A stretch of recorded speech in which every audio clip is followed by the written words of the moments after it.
Bonjour, bienvenue à la prépa ISP pour l'épreuve de questions à connaissance générale, l'épreuve de questions-réponses courtes en culture, connaissance générale. Le sujet qui a été proposé au concours d'officier de police 2022. Nous allons vous proposer quelques éléments de correction ainsi que des conseils pour aborder cette épreuve.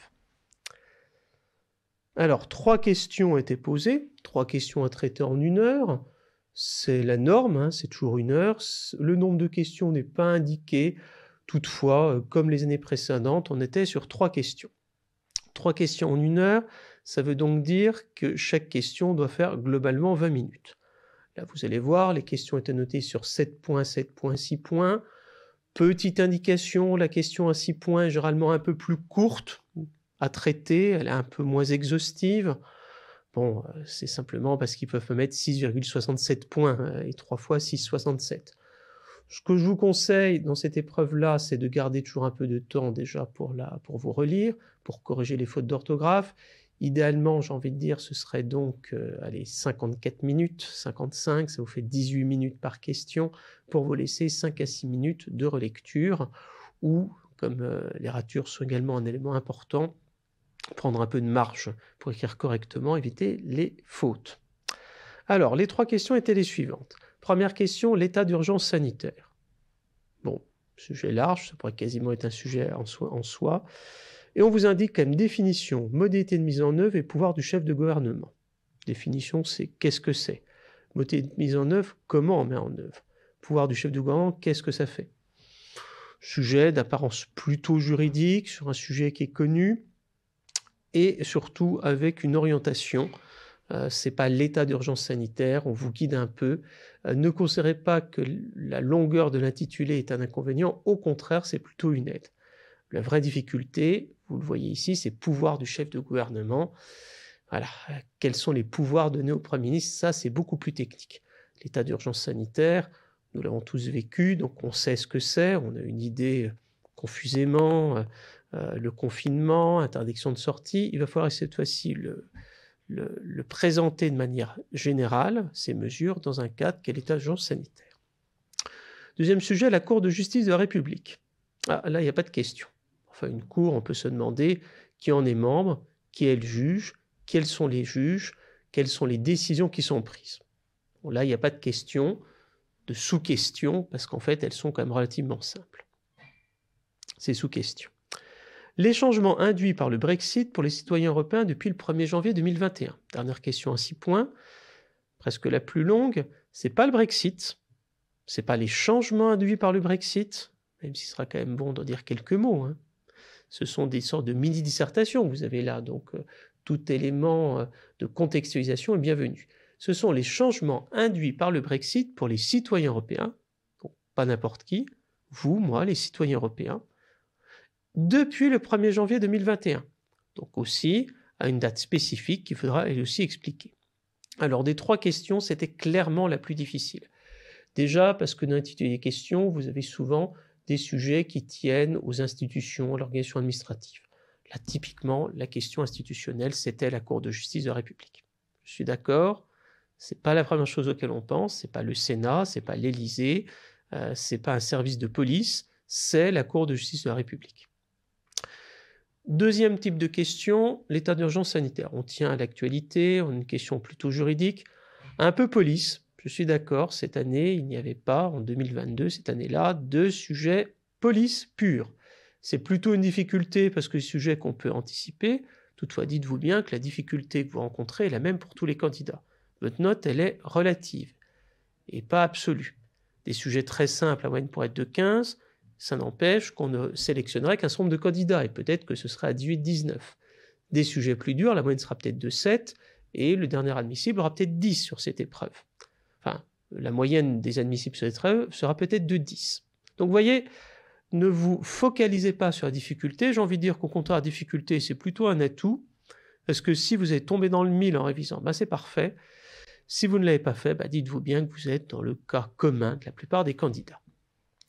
Le dernier sujet, il était très clairement le plus technique. Déjà parce qu'il ne renvoie pas à tout sujet auquel on pense. Tout personne parmi nous n'a pas forcément vocation à avoir un visa pour le Royaume-Uni ou vouloir être étudiant. Donc déjà, c'est le cas le plus commun, contrairement à l'état d'urgence sanitaire. Ensuite, ça nécessitait un minimum de connaissances quand a eu lieu le Brexit. Pourquoi cette date du 1er janvier 2021 ? Ces éléments, vous les avez ou ne les avez pas. Certes, dans les autres questions, c'est pareil, sauf que là, c'est difficile de faire sans. C'est pour ça que c'était la question un peu difficile. En même temps, c'est celle qui était notée sur 6 points. Alors, quant à l'ordre de réponse, ça, c'est à vous de voir. Je sais que certains candidats commencent par la question qu'ils connaissent le mieux, histoire de sauver des points. Le problème, c'est qu'ils risquent de finir à l'arracher à la fin. C'est évident que si vous connaissez mal une question, c'est peut-être pas la peine d'y passer toutes vos 20 minutes. Vous pouvez y passer un quart d'heure. Vous y passez pas 5 minutes. Hein. Vous essayez de sortir quelque chose d'intelligent. 1 heure, ça fait 6 à 7 pages manuscrites, en écrivant vite et plutôt gros. 4 à 5 pages si vous écrivez plus petit, difficilement plus. Voilà. Donc en gros, c'est 1 à 2 pages par réponse. 2, c'est un maximum. Si une question vous savez mal, n'hésitez pas à jeter au brouillon quelques idées pour avoir une connaissance au moins du contexte. Là, typiquement, la solution de sortie, c'est de parler du Brexit et que dès lors qu'on sort du Brexit, qu'il n'y a plus de citoyenneté européenne, le fait qu'on ne soit plus citoyen européen veut dire qu'il n'y a plus la liberté d'établissement, la liberté de circulation. Si vous dites ça, ça ne sera sans doute pas suffisant, mais vous sauvez les meubles. Alors maintenant, on va voir chacune des questions. Première question, celle que je ferai d'ailleurs le plus longuement, parce qu'il y a 3 sous-questions, c'est sur l'état d'urgence sanitaire. Donc je vous l'ai dit, c'est un sujet d'actualité, qui est un sujet qui relève de l'ordre public au sens large. C'est déjà plutôt une bonne chose. L'ordre public, c'est le métier de policier, d'officier de police auquel vous préparez, que vous exercez déjà. Pour des néophytes, donc un sujet que quelqu'un ne connaît pas a quelque chose à dire. Qui n'a pas entendu parler des manifestations contre le pass sanitaire? Mais attention, le sujet, ce n'est pas le pass sanitaire, c'est l'état d'urgence sanitaire. Et enfin, il y a 3 sous-questions. Ces 3 sous-questions, vous en faites un paragraphe. Après, peut-être évidemment un paragraphe d'introduction, mais en tout cas, c'est l'objet. Puis vous verrez la nature des questions. Vous pouvez quasiment passer en définition dès le premier paragraphe. La définition, c'est presque le plus simple. C'est quoi? Il faut répondre à une crise sanitaire, à une catastrophe sanitaire, sur toute ou partie du territoire. En l'occurrence, c'est le Covid-19. Bon, même si vous ne savez rien, vous employez le mot Covid-19. La Covid-19, on ne va pas commencer à discuter sur le masculin ou le féminin. Les deux existent. Ce qu'il faut, c'est que vous utilisiez le même terme. Si vous employez le masculin en début de copie, vous l'employez dans toute la copie, le féminin pareil. Si vous en savez un peu plus, vous pouvez dire qu'il y a des précédents. Ce n'est pas la première fois qu'il y avait une urgence sanitaire. On peut parler de la fièvre jaune avec une loi spécifique de 1822. Ça, c'est vraiment le candidat plus, celui qui aura 20, enfin 7 sur 7 à la question. Donc une crise sanitaire, une crise qui crée une situation de danger. Le danger, c'est une épidémie qui se propage, donc on est dans le domaine de l'ordre public, et un danger pour qui? Pour la population. Vous pouviez faire un parallèle avec d'autres états d'urgence, l'état d'urgence antiterroriste, l'état d'urgence basé sur une loi de 1955, l'état d'urgence en Algérie, sur une partie du territoire, l'état d'urgence après des catastrophes sanitaires, c'est possible, mais attention, ce n'est pas le sujet. Si vous faites un parallèle, il doit être bref, il doit être très court. 2 lignes maximum. Alors vous allez me dire, ce que je viens de dire, ça fait plus de 2 lignes. Justement, il faut être plus bref. Donc voilà, donc vous pouvez déjà voir ces éléments. État d'urgence, c'est familier, mais vous ne parlez pas de l'état d'urgence contre le terrorisme. Donc une crise sanitaire, une situation de danger pour la population, et surtout une situation sanitaire exceptionnelle. Le principe de l'état d'urgence, c'est un des régimes d'exception. Un des régimes d'exception, d'extension exceptionnelle de compétences du pouvoir exécutif. Mais voté par la loi, donc par le Parlement. Donc un régime exceptionnel avec des mesures temporaires, le temps que dure la crise, attentatoires aux libertés. Voilà. Ça, ce sont les éléments exceptionnels, transitoires, liberté, crise sanitaire, Covid-19, danger. C'est autant d'éléments auxquels vous pouvez penser, même si vous avez très peu de connaissances, même si vous ne savez pas ce qu'est l'état d'urgence sanitaire, vous pouvez penser, et déjà ça vous assure. Alors, peut-être pas 15 sur 20, enfin, en l'occurrence, ce serait donc 5 sur 7, mais ça vous sauve des points. Et puis surtout, si vous ne le donnez pas, vous perdez des points. Donc ça, c'est le type de réflexion que je vous conseille. Vous n'écrivez pas au brouillon toute votre copie, mais vous pouvez noter quelques idées. Évidemment, si vous pouvez le faire sans le prendre pas au brouillon, c'est encore mieux, mais vous voyez, crise sanitaire, danger exceptionnel de liberté, en gros, ça se passe dans votre tête, c'est pas vous qui l'écrivez, et vous écrivez 10 mots sur votre brouillon. Modalité de mise en œuvre. C'est un problème, ce n'est pas la mise en œuvre, ce n'est pas les mesures de l'état d'urgence sanitaire, ce sont les modalités de mise en œuvre. Et après, les pouvoirs du chef de gouvernement. Là, on note la subtilité. Si vous ne savez pas très bien comment ça se met en œuvre, bon, une loi, un décret, et bien dans ce cas-là, vous ne dites rien. Règle de base pour cette épreuve, mieux vaut ne rien dire que dire une bêtise. Les fautes coûtent très cher. On attend de vous, en situation opérationnelle, c'est l'état d'urgence sanitaire, chef, il ne porte pas de masque, qu'est-ce qu'on fait? Eh bien, vous savez qu'en état d'urgence sanitaire, le port du masque est une mesure obligatoire sanctionnée. Vous n'allez pas partir dans une dissertation de l'état d'urgence sanitaire, il faut être pragmatique, opérationnel, c'est ce qu'on attend de vous. Alors, les modalités de mise en œuvre. Bon, ça, il faut le savoir, c'est instauré par un décret en Conseil des ministres pour une durée qui est maximale d'1 mois et au-delà, ça va être prolongé par la loi. Rien de très exceptionnel si vous pensez au pouvoir exceptionnel de compétences, aux extensions exceptionnelles de compétences du pouvoir exécutif. On réagit dans l'urgence, donc c'est le gouvernement qui dispose de l'exécutif, mais ça doit être validé par la loi. La logique, elle est finalement assez naturelle. Si vous ne savez pas qu'il y a un décret, si vous savez que c'est une loi qui établit l'état d'urgence sanitaire, vous dites une loi établit l'état d'urgence sanitaire et vous zappez l'aspect décret. Pour une durée temporaire, là est appliquée jusqu'au 10 juillet 2020. Alors je vais être tout à fait franc avec vous, si vous ne connaissez pas les dates d'extension, si vous ne connaissez pas la loi du 23 mars 2020, l'extension jusqu'au 10 juillet 2020, ce n'est pas grave. Sauf à avoir appris par cœur la question avant, et des dates, ça s'oublie, ce n'est absolument pas nécessaire. Par contre, savoir que le Covid a commencé en mars 2020, je ne vais pas essayer de vous souvenir, c'était mon anniversaire par exemple, sous Covid, bon ben c'était le premier jour. Voilà, donc c'est pour ça que je le retiens, mais ça peut être, je ne sais pas, moi, la mort de votre petit chat, un jour vous n'avez pas pu prendre un voyage, essayez de retenir la date que la crise sanitaire, c'est mars 2020. Ça, c'est important. Mars 2020, on attend quand même que vous connaissiez cette date.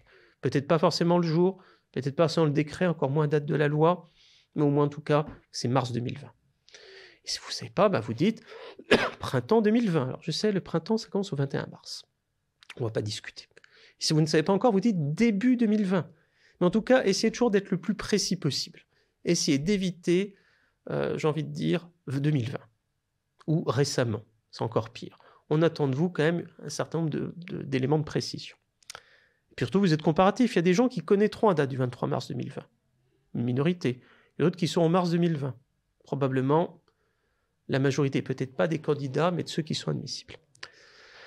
Elle s'applique pendant quelques mois, et souvenez-vous, je ne veux pas paraphraser ou imiter une série de télévision humoristique, souvenez-vous, voilà, jusqu'en juillet 2020, plusieurs mois. Mars, avril, 1 mois, mai, juin, juillet, 4 mois.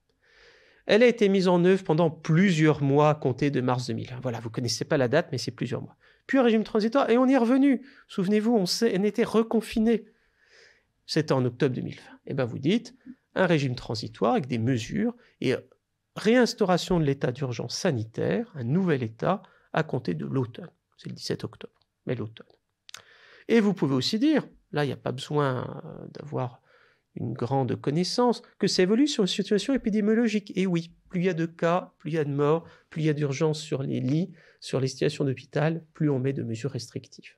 Ah oui, c'est un équilibre classique de sujet de liberté publique entre le droit et les restrictions aux libertés.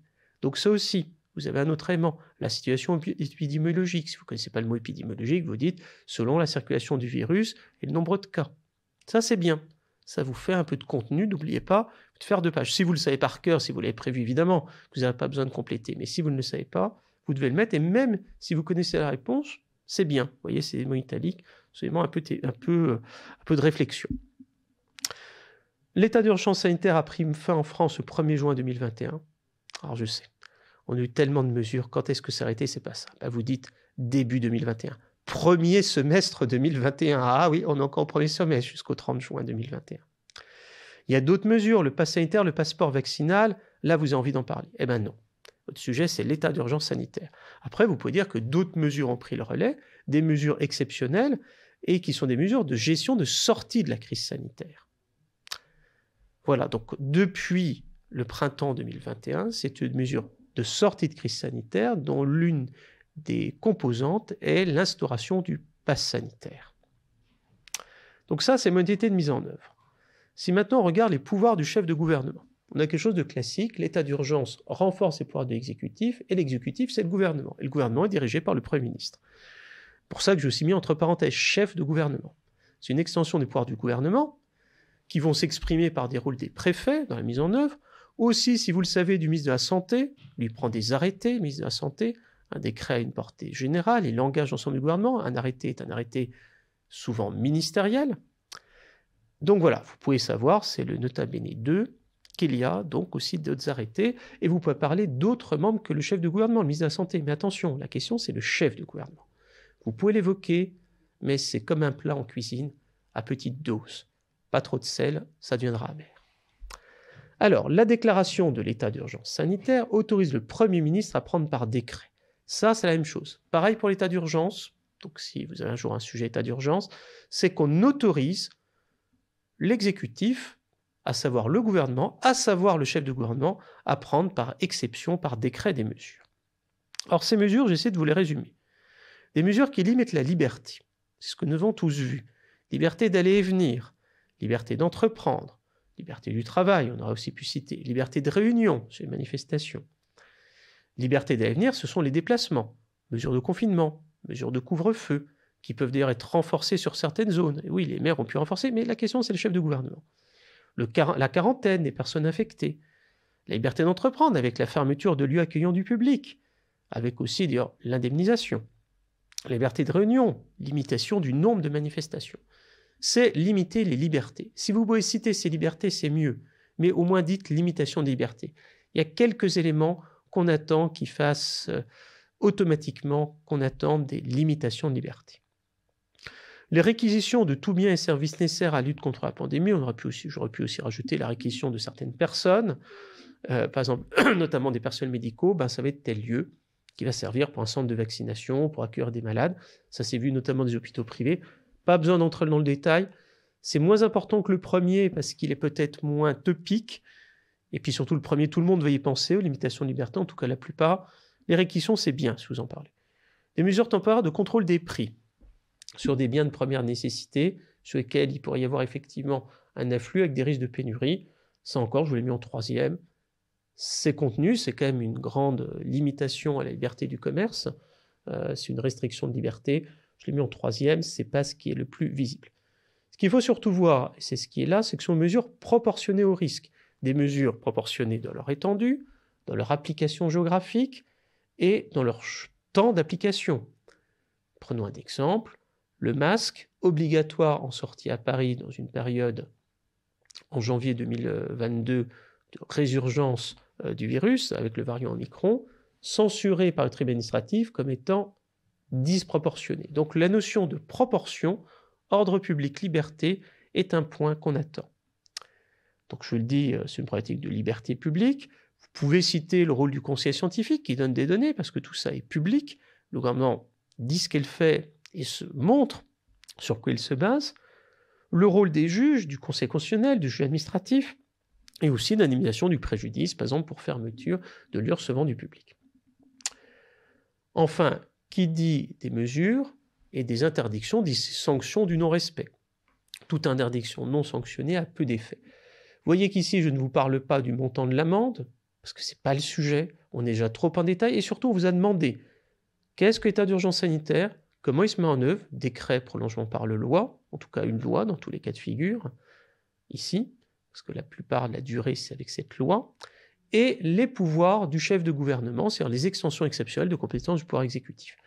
Le reste, quand est-ce qu'il y a eu le port du masque, quand est-ce qu'il y a un confinement, tout ça, j'ai envie de dire, c'est déjà des points de deuxième rang.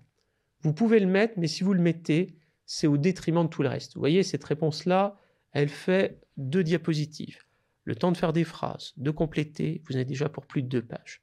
Et je ne rentre pas, dans ce que vous voyez ici, je ne rentre pas dans le port du masque ou l'obligation, enfin c'est pas une obligation, la forte incitation à se vacciner, puisque c'est pas une vaccination obligatoire. Voilà, donc c'est pour vous montrer sur ce sujet qui est apparemment facile, des 3 questions, celle qui doit être sembler la plus simple, comment essayer de répondre véritablement à la question. Ciblez vos réponses sur la question et non pas sur autre chose que vous connaissez. Après, évidemment, si vous parlez du port du masque, vous n'êtes pas hors sujet, mais vous êtes dans ce que j'appellerais le point de détail. Ça ne vous gagne pas de points, mais ça ne vous en perd pas non plus. La Cour de justice de la République, donc la question d'organisation administrative et institutionnelle en France, parce que le programme de l'épreuve prévoit aussi l'Union européenne. On peut dire que c'est un peu le cas pour les citoyens européens, la question 3, mais c'est quand même plutôt la France sur les sujets institutionnels qui sont posés. Il y a des éléments de réponse qu'on attend. Qui est jugé? Qui juge à la Cour de justice? Que juge-t-on? Comment juge-t-on? Quelle est la procédure? Pourquoi juge-t-on? Et aussi, pourquoi va-t-on réformer? Il y a en effet, je finirai mes éléments de corriger sur ce point, des projets de suppression de cours de justice de la République. Première chose qu'il faut voir, c'est une cour spécialisée. Alors, vous n'êtes pas obligé de dire spécialisée, mais en tout cas, qui est le juge? Ce sont les membres du gouvernement. Premier ministre, ministre, secrétaire d'État. Puis comme vous avez l'état d'urgence sanitaire, vous pouvez peut-être aussi savoir que le Premier ministre de l'époque, Édouard Philippe, ministre de la Santé, enfin un certain nombre de ministres ont été attraits devant la Cour de justice. En tout cas, il y a eu un certain nombre de plaintes, de requêtes qui ont été déposées. Donc c'est une cour pour les membres du gouvernement. Juridiction d'exception, on pourrait le dire à la fin, pour justifier les projets de sa suppression. Je ne dirai pas dès maintenant. Il faut laisser quand même votre copie, elle doit être organisée. On n'attend pas forcément un plan avec des grands 1, grand 2. De toute façon, vous ne le pouvez pas sur 3 questions en 1 heure, mais on attend une certaine, un peu comme un roman. Il y a une intrigue, on y vient, va-t-on la supprimer? Alors mettez-le plutôt à la fin. Ne dites pas tout dès le début. Donc voilà, donc déjà donc une cour spécialisée, mais qu'est-ce qu'elle juge? Des actes criminels ou délictueux, délit ou crime. Délit, c'est moins de 10 ans de prison, crime à partir au-delà de 10 ans. Donc des actes commis dans l'exercice des fonctions. Car un ministre, je ne sais pas moi, qui tuerait sa belle-mère, ou sa femme, ou son fils, enfin peu importe, ou n'importe qui, ou un opposant politique, c'est pas dans l'exercice de ses fonctions. Ce serait de droit commun. Il n'y a pas un privilège juridictionnel, non, c'est par rapport aux actes qui ont été faits qui sont susceptibles d'être qualifiés de crimes et délits. Et ça que c'est intéressant, sont susceptibles d'être qualifiés de crimes et délits. Alors tout le monde peut saisir? Oui, tout le monde peut saisir, mais il y a un filtre. Et ce filtre, c'est déjà, il faut déjà avoir intérêt à agir. Ça peut être une personne française, étrangère, mais déjà l'intérêt à agir, pour ceux qui ont fait du droit, vous savez que tout le monde n'a pas intérêt à agir, il doit justifier en quoi ça vous porte préjudice, pourquoi vous agissez. Et le requête, c'est une commission des requêtes. C'est facile. Filtre de requête par une commission des requêtes. 7 membres. Magistrats, Cour de cassation, ce que j'appelle la casse, Conseil d'État, CE, la Cour des comptes. Pourquoi les magistrats financiers? Souvent, les faits reprochés ont un caractère financier. Cour de cassation, parce que c'est des faits qui relèveraient des juridictions civiles et pénales, en temps normal, donc du juge judiciaire. Conseil d'État, parce que ce seraient des actes qui relèveraient du juge administratif, et comme tout est possible, et bien donc, la commission des requêtes comprend des membres de ces 3 corps. Si la requête est recevable, c'est comme pour toute affaire, il faut l'instruire. On ne renvoie pas directement. Le juge d'instruction, le principe de l'instruction préalable existe également en garantie dans la Cour de justice de la République. Sauf que cette fois-ci, ce n'est pas un juge d'instruction, c'est une commission d'instruction. Une commission formée de 3 magistrats à la Cour de cassation. Alors vous allez me dire, oui, mais si c'est plutôt de l'administratif, eh bien oui, c'est plutôt de l'administratif, mais c'est la Cour de cassation. Bon, après, on va être clair, la plupart la notion de crimes et délits renvoie quand même au droit privé essentiellement.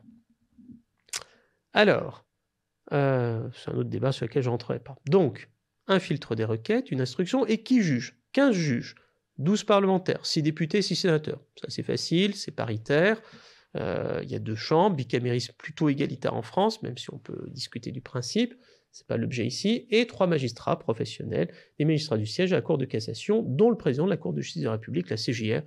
D'ailleurs c'est quelque chose que je vous dis, si vous voulez gagner du temps, parce que c'est aussi un exercice physique, il faut écrire beaucoup de choses en peu de temps. La première fois que vous employez un nom, vous mettez entre parenthèses le sigle, après vous utilisez le sigle. Voilà.